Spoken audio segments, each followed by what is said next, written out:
If you're a person who worries a lot, you know that worry can be a really unpleasant experience. It's anxiety provoking, it's distressing, it can be really interfering. So it's natural to want to do something, to do anything to make the worry stop, to make the worry go away.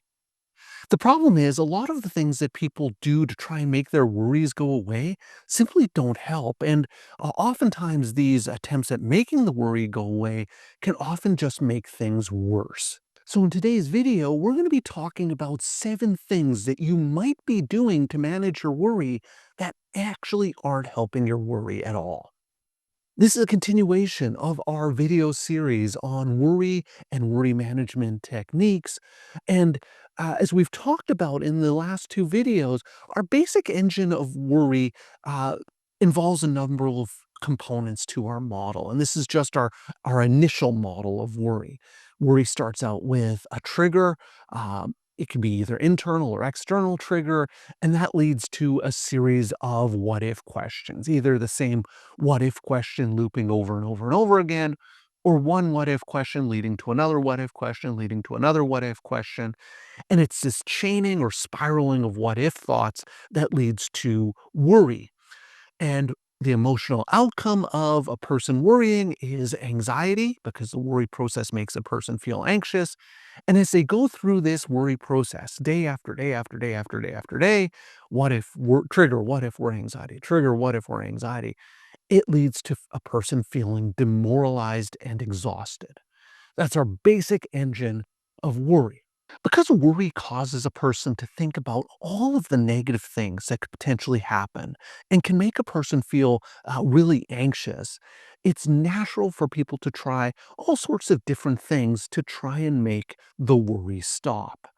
And one of the things that people can sometimes engage in is something called worry behaviors.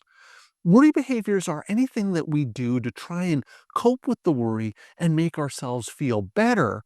But these worry behaviors are actually counterproductive in the long term. So, the first type of worry behavior and the first type of ineffective worry management technique is checking.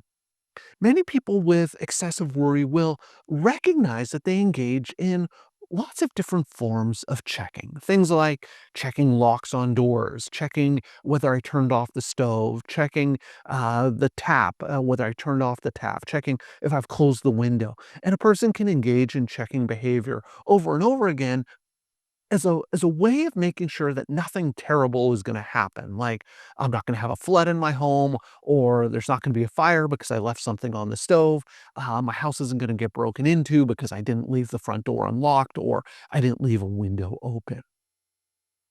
But people can also engage in something I refer to as safety checking. So, example of safety checking is calling a loved one several times during the day to make sure that they're safe and nothing bad has happened to them.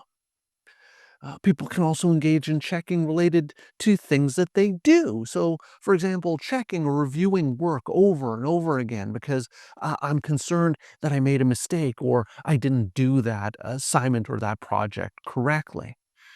And what this type of checking does is that it causes delays in getting work done. It can make projects take a lot longer than they otherwise should. And so what ends up happening is that I'm much less efficient at work. And if I'm less efficient, if I'm getting things handed in late, that just becomes another thing that I start to worry about because I'm constantly getting things in late. And what if my boss or my teacher is starting to get upset with me constantly handing in my work late? So, this checking behavior can actually feed back into and cause another source of worry for me. Another type of worry behavior that's very common in people who worry a lot is reassurance seeking. A lot of times, when people worry, they will seek out others to get reassurance from other people that what they're worrying about isn't likely to happen, or that if the bad thing that they're worrying about did happen, then they would be able to cope with it.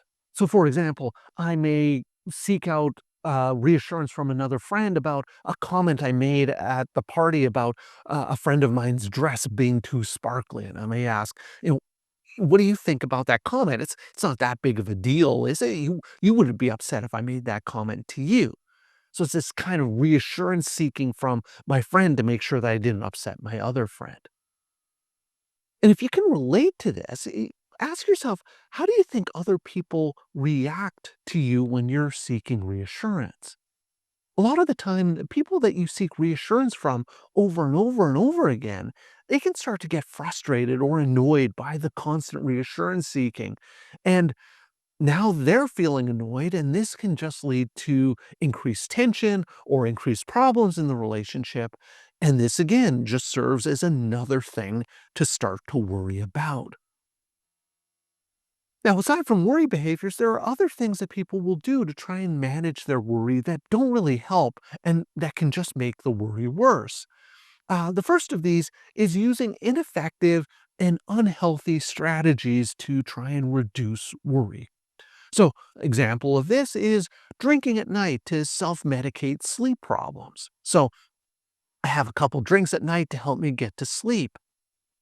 The problem with these types of behaviors is that they don't really stop a person from worrying. And these unhealthy behavior patterns can contribute to new problems that can become an additional source of worry. So if I'm drinking to sleep at night, well, now I'm drinking more. And what if I start to worry about how much I'm drinking? Am I drinking too much? Is my drinking going to cause problems? So now I've tried to manage my worry or the impact of my worry by drinking, but that's just causing me to worry even more.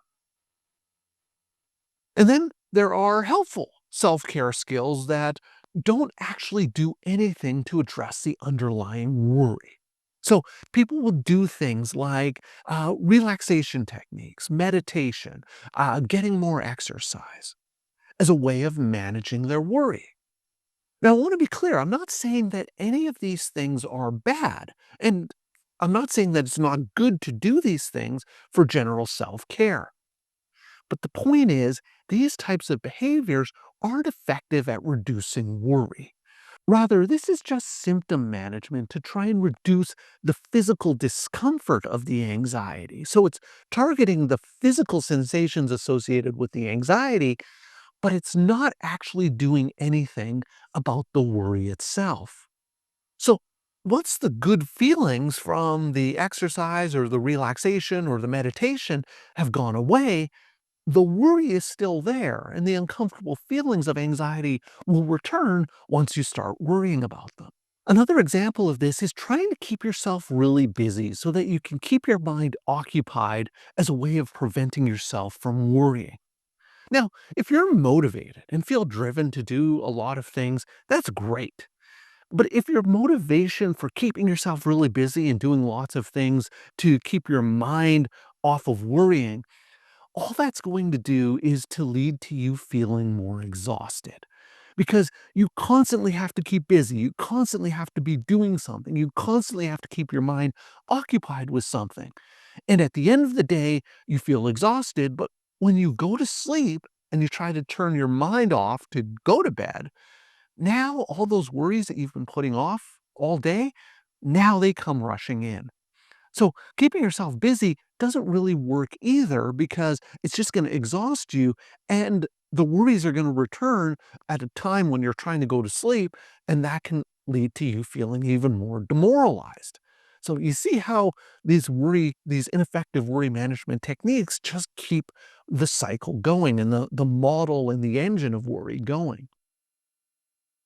Number six on our list is when people use effective worry management strategies, but at the wrong time. So, for example, one of the best things that you can do to deal with type 1 worries, and those are worries about actual current real problems that you're dealing with. One of the best things you can do to manage these worries is to engage in problem solving. If you problem solve the problem that you're worrying about, then chances are you're going to stop worrying about it because the problem's been solved. So, what can sometimes happen though is that people will engage in problem solving approaches, but only do so once they've run out of time, when the situation's become a crisis that's a lot more difficult to now problem solve. So, for example, if I'm struggling with how to complete a project at work and I deal with it by procrastinating or avoiding working on the project until the day before it's due, well, at that point, now I try to work through problem solving approaches to deal with it. But the problem with that is the problem solving is helpful, but I may not have enough time to actually follow through with a solution.